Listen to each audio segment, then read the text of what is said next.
If you ever ask a room full of people if they were like a bendy kid, you'll inevitably get someone who proudly demonstrates how they can bend their thumb all the way back to their wrist. Oh, yeah, there's always one, right? Exactly. Or Okay. they'll tell you about that classic party trick where they can just pop their shoulder out of joint to entertain their friends. Right, and we usually just treat it like a quirk, like a fun fact about them. Yeah, exactly.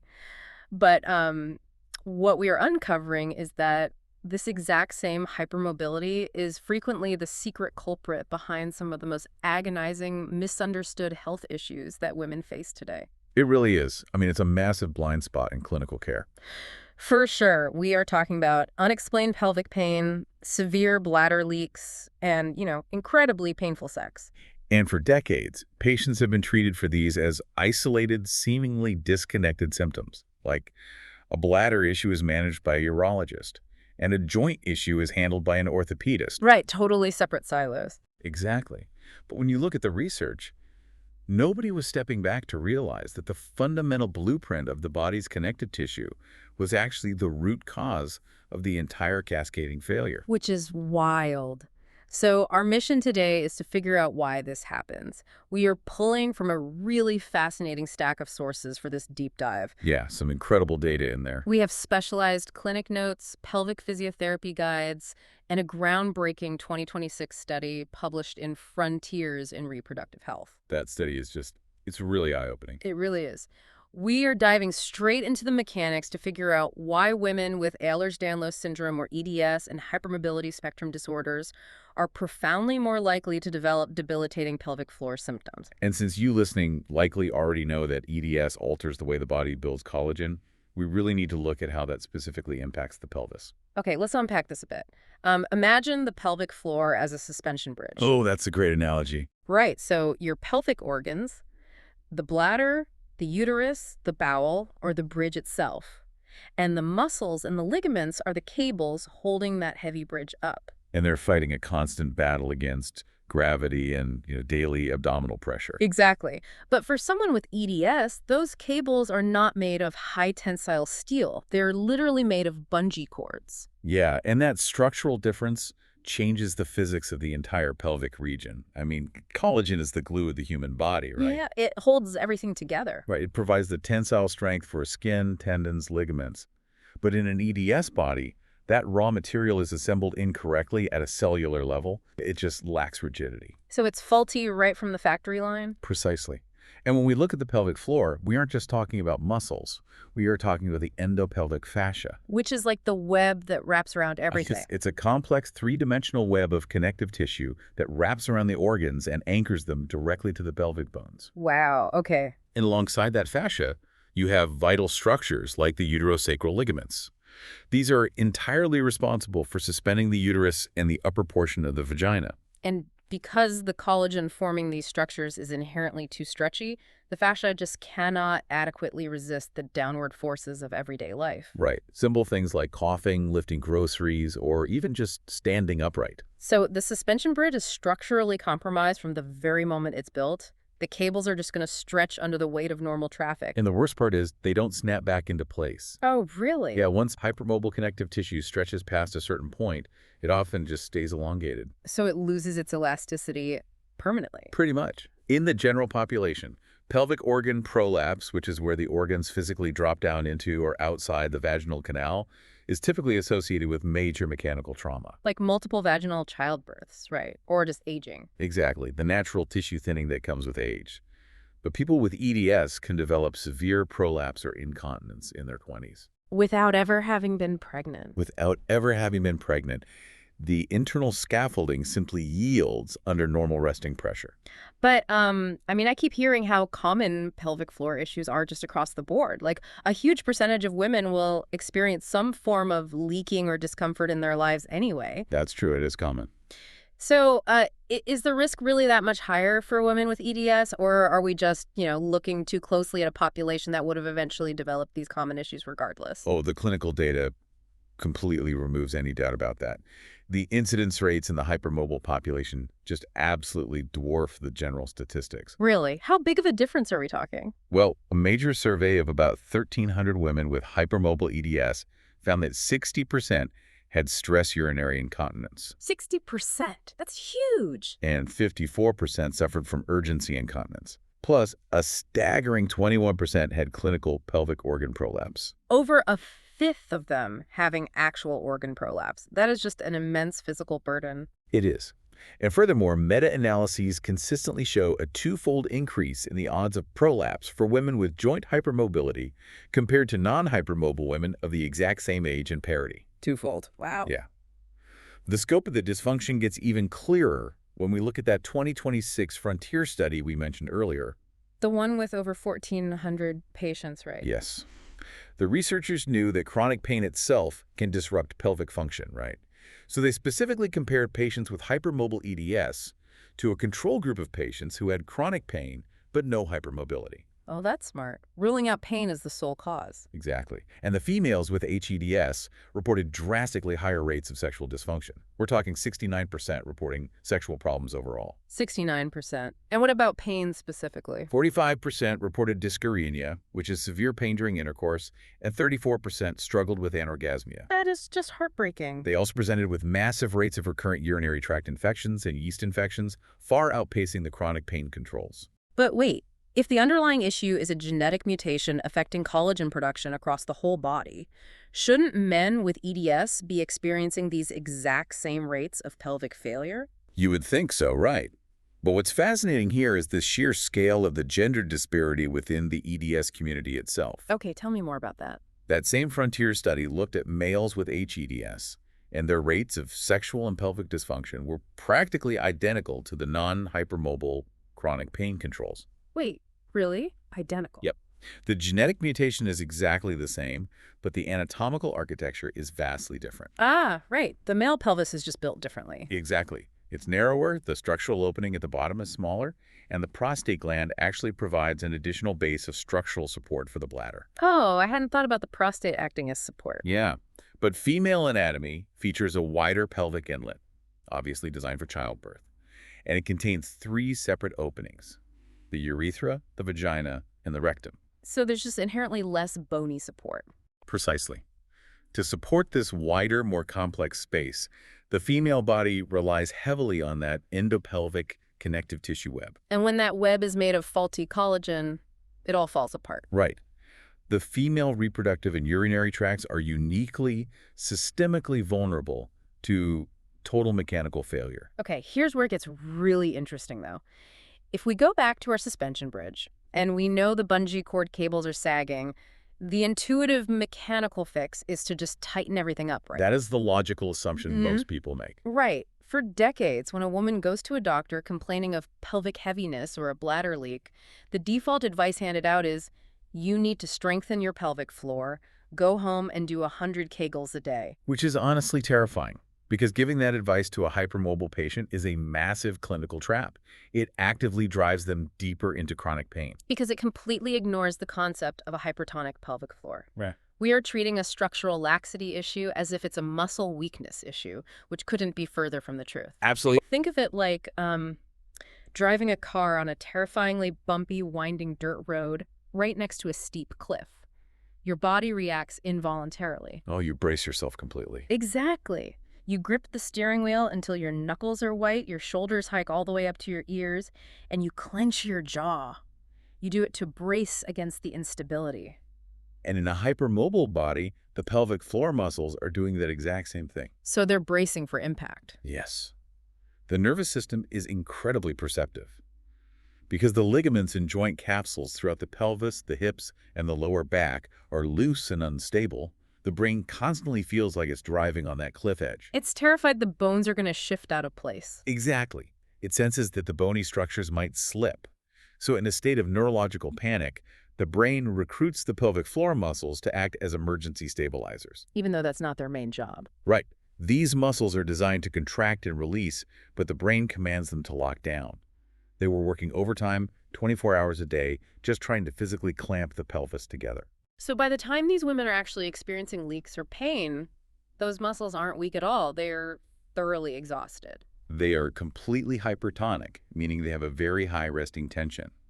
A muscle that is constantly contracted loses its range of motion and its ability to generate force. Because it's already working at max capacity. Exactly. Think about it. If you cough or sneeze, a healthy pelvic floor quickly contracts further to close the urethra and prevent a leak, and then it relaxes. Right, a quick reflex. But if the muscle is already clenched at maximum capacity just to keep the hips stable, it has nowhere left to go. This sudden pressure from the cough overwhelms the fatigued muscle and urine escapes. And prescribing Kegels to that specific patient is like telling someone who has been clenching their jaw all night to bite down even harder. It's the worst thing you can do. It accelerates the muscle failure. Forcing an exhausted, oxygen-deprived muscle to aggressively contract over and over breeds intense muscular trigger points. Like painful knots, right? Yes, deep within the tissue. And this hypertonicity also explains the high rates of painful sex and incomplete bladder emptying. Because the muscles physically cannot let go. Right. Attempting penetration becomes incredibly painful, and the bladder cannot fully release its contents, which contributes directly to those recurrent urinary tract infections we saw in the Frontiers data. Okay, so we have a local environment that is just a tense, exhausted mess, desperately trying to hold a wobbly bridge together. That's a perfect way to put it. But the pelvic floor doesn't exist in a vacuum. How do the other systemic issues common in the hypermobile community cascade into the pelvis? Oh, this is crucial. The sources highlight a massive domino effect, particularly driven by something informally known in the patient community as the trifecta. The trifecta. Right. Yeah. This is the frequent, heavily documented overlap of hypermobile EDS, POTS, which is postural orthostatic tachycardia syndrome, a form of dysautonomia, and MCS, which is mast cell activation syndrome. Okay, let's look at the POTS connection first. POTS is an autonomic nervous system disorder that primarily affects heart rate and blood pressure when you stand up. How does a heart rate issue impact the muscles at the bottom of the pelvis? Well, the autonomic nervous system controls all the involuntary functions of the body, not just the cardiovascular system. Oh, so it controls digestion, too. Exactly. It heavily regulates the vagus nerve, which dictates gut motility. In patients with dysautonomia, the neurological signaling to the digestive tract is frequently sluggish or completely uncoordinated. Which means things aren't moving through. Right. The intestines simply do not move waste through at a normal pace, leading to chronic, severe constipation. And chronic constipation means chronic straining. Day after day, year after year. When a patient strains to go to the bathroom, they are generating immense downward intra-abdominal pressure. Which is exactly what that compromised fascia can't handle. Exactly. In a normal body, the pelvic fascia resists that pressure. In an EDS body, that repetitive, forceful straining pushes directly against fragile, stretchy connective tissue. So they're literally pushing their organs out of place. Yes, it stretches the tissue out even further, directly causing or rapidly accelerating pelvic organ prolapse. Treating the dysautonomia and the resulting gut dysfunction is functionally required to protect the pelvic floor. Wow. Okay, then you throw MCS into the mix. Mast cells are part of the immune system, and when they are overactive, they release histamine and other inflammatory chemicals all over the body. And chronic systemic inflammation degrades tissue integrity. So the tissue gets even weaker. Yes. When the pelvic tissues are constantly inflamed by mast cell reactions, they become hypersensitive, they swell, and that amplifies the pain signals sent to the brain. And what does the brain do when it feels pain? It panics. Right, which in turn causes the pelvic floor muscles to clench even tighter in a protective guarding response. It is a vicious, self-perpetuating loop. Okay, so those are the underlying systemic hurdles. But the sources also point to specific life events that act as absolute trigger points for total pelvic failure in these patients. The big hormonal shifts. Yeah. Exactly. Let's look at the massive ones. Pregnancy and menopause. Pregnancy is the ultimate stress test for female connective tissue.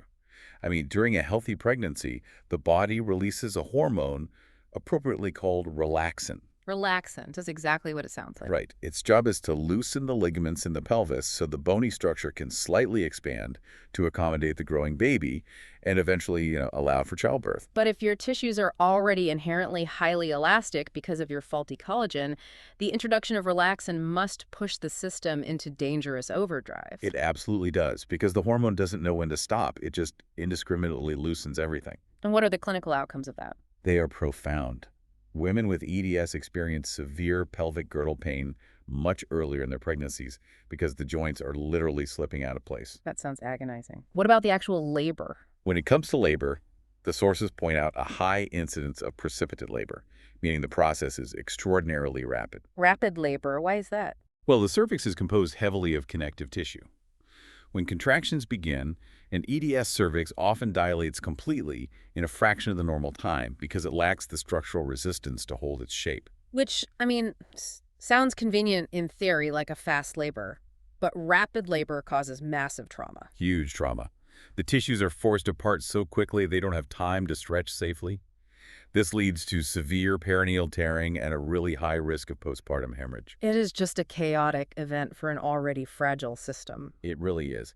And if we connect this to the bigger picture, the other end of the hormonal spectrum, menopause, is frequently cited by the EDS community as the most difficult stage of life. Because of the drop in estrogen. Exactly. Estrogen is not just a reproductive hormone. It is critical for synthesizing and maintaining the extracellular matrix. It actively drives collagen production and keeps mucosal tissues thick and robust. So as estrogen levels plummet during perimenopause and menopause, that supportive scaffolding loses its primary fuel source. Right. The 2026 data noted that 61% of women with HEDS report a severe, rapid worsening of their joint instability and pelvic symptoms during menopause. 61%. That is a huge majority. And the thinning of the tissues causes previously manageable uterine prolapses to become severe. The vaginal walls lose their elasticity and moisture, making the hypertonic muscle pain even more agonizing. The remaining strength of the pelvic floor is quite literally starved of the hormone it needs to maintain itself. Exactly. It's a perfect storm. Okay, so let me summarize this. We have faulty collagen architecture. We have a panic nervous system locking the muscles in an exhausted spasm. Right. We have dysautonomia, paralyzing the gut and forcing the patient to bear down on those fragile tissues. And we have hormonal fluctuations that either dissolve the remaining stability with relaxin or starve the tissue of estrogen.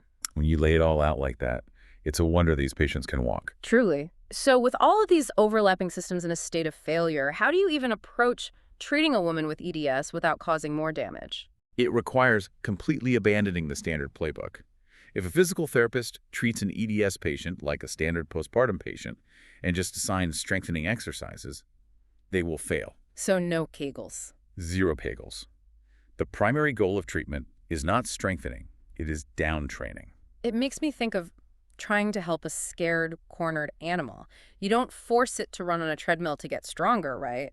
It will just panic more. That's a great way to look at it. You have to lower the lights, speak softly, and coax it to calm down before you can do anything else. And that's exactly what pelvic floor physical therapy for an EDS patient has to look like. It must begin with regulating the autonomic nervous system.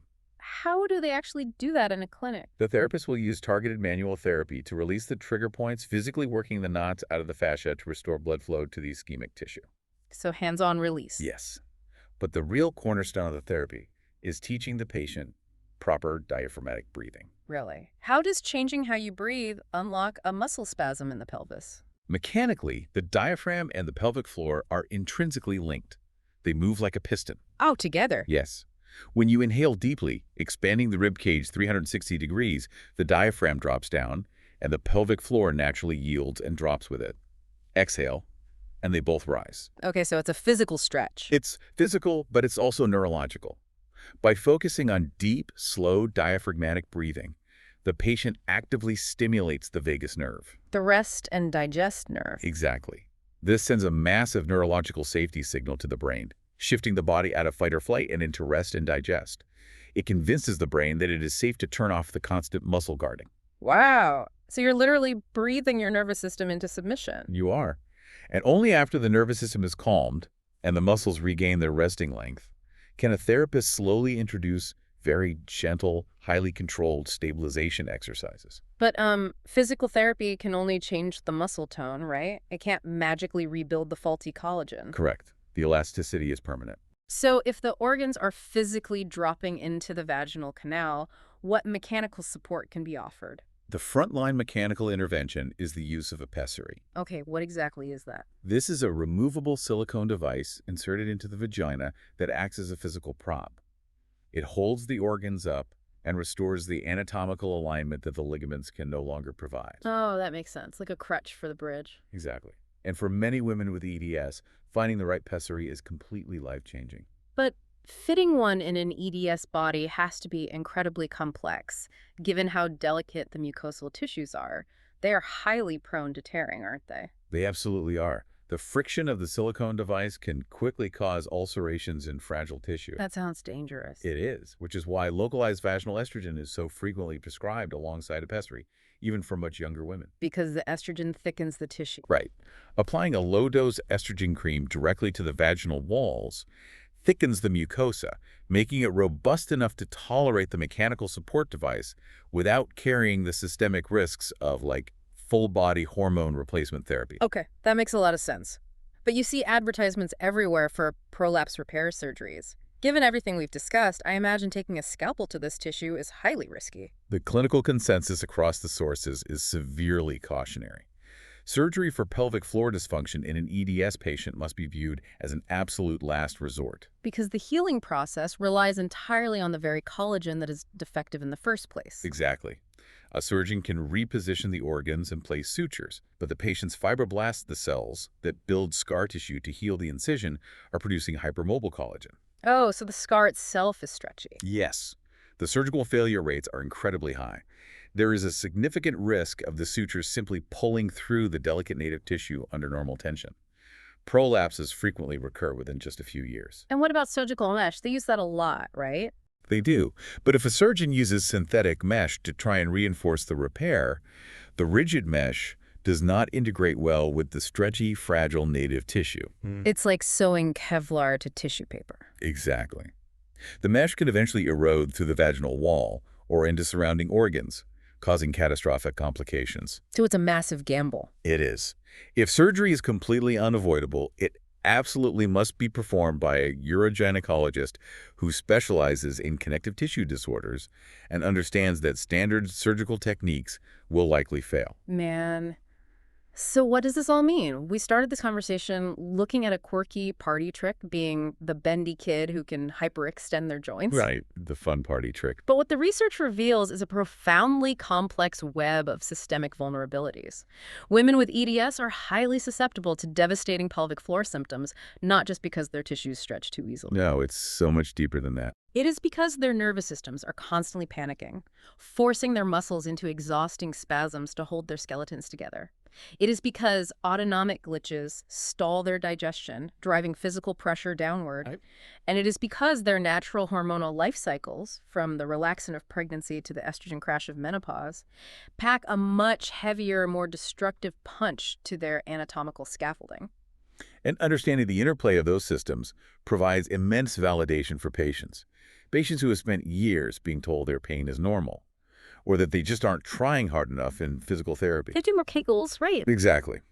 But there is one final concept buried in the research that completely shatters how we think about this mind-body connection. Oh, what's that?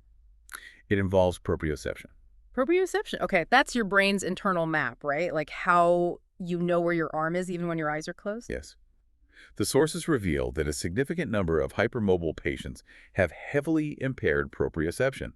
Their brain literally lacks an accurate map of what their muscles are doing. Wait, really? Yeah, clinical tests show these patients can be hooked up to a biofeedback monitor that is aggressively spiking, proving their pelvic floor is clenched in a massive, high-tension spasm. The screen is literally showing a spasm. The screen shows a maximum spasm, yet the patient will look right at the screen and feel completely, totally relaxed. Their brain is literally blind to the fact that their own muscles are in a constant state of spasm. Yes, they cannot feel it. Wow, if your brain cannot even feel the tension, how can you consciously relax it? How does that alter the entire future of treating chronic pain? It's a huge question. It really is.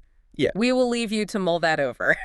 If you are listening to this and you've ever felt gaslit about your complex pelvic symptoms, if you've been told it's all in your head while your body felt like it was falling apart, please share this deep dive with your friends, your family, and your care team. It's so important to get this information out there. It really is. Thank you for exploring this incredibly vital topic with us. Take care of yourselves.